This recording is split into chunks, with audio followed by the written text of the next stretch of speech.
Hey everybody, I'm Evan Hammonds for bloodhorse.com and welcome to After the Wire, which is brought to you by EquiAid, the makers of Bodybuilder and other fine natural products. After back-to-back Grade 2 victories this summer by reigning Horse of the Year Wise Dan, I'd thrown about all the cold water I could on the big horse. So what does he do? He delivers a performance for the ages in his triumphant return to Canada in the Rico Woodbine Mile. Following workmanlike efforts in the Firecracker at Churchill Downs and the 4-Star Dave at Saratoga, Wise Dan turned it up several notches at Woodbine. Facing just 5, including the logical second choice ZA approval, Wise Dan settled into his usual spot just off the pace, but he seemed a little more eager than he usually is in the first quarter mile. Now he backed off a little under jockey John Velasquez through the second quarter as the pace up front by Escaper and Dimension, they zipped through a 22-2 second quarter. What that really did was help set the table for the big fella. Now as they rounded the far turn, Velasquez was riding high up in the saddle as Wise Dan strode up 3 wide to the leaders, and he had them measured at any time.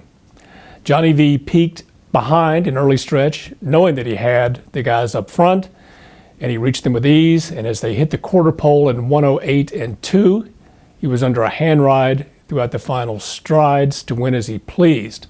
Now with the final quarter of 23-1, that worked out to be good for a mile in, listen to this, 131.75.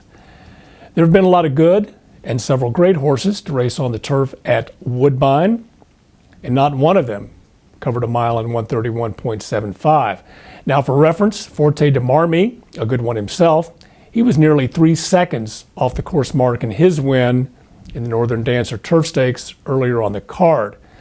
The time was slightly faster than Dan the Man ran in last year's Breeders' Cup Mile over the manicured speed belt at Santa Anita Park.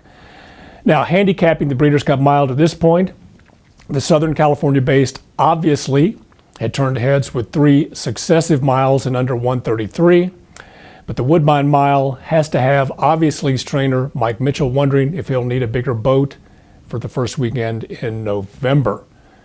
On Saturday at Belmont Park, owner Martin Schwartz, bloodstock agents Michael Zerullo, and trainer Chad Brown were up to their old tricks of bringing over a very live wired filly from France to win a major race stateside. Last year it was Samatar who won the Grade 1 Garden City Stakes, and this year it was Altarite who rallied past favorite Discreet Mark in deep stretch to land the $500,000 race. The winning rider, you need to ask? Who else but John Velasquez? Now Schwartz is making a habit of this, having raced champions Stacyletta and Zagora in Grade 1 winners such as Gorella, Asi Siempre, and Angara. Let's just start calling them Marty's Angels. Now, Altarite likes him giving the ground, so she may not make her way to the Breeders' Cup in sunny Southern California, but may appear next at Woodbine, October 14th in the E.P. Taylor Stakes. $1 million is $1 million.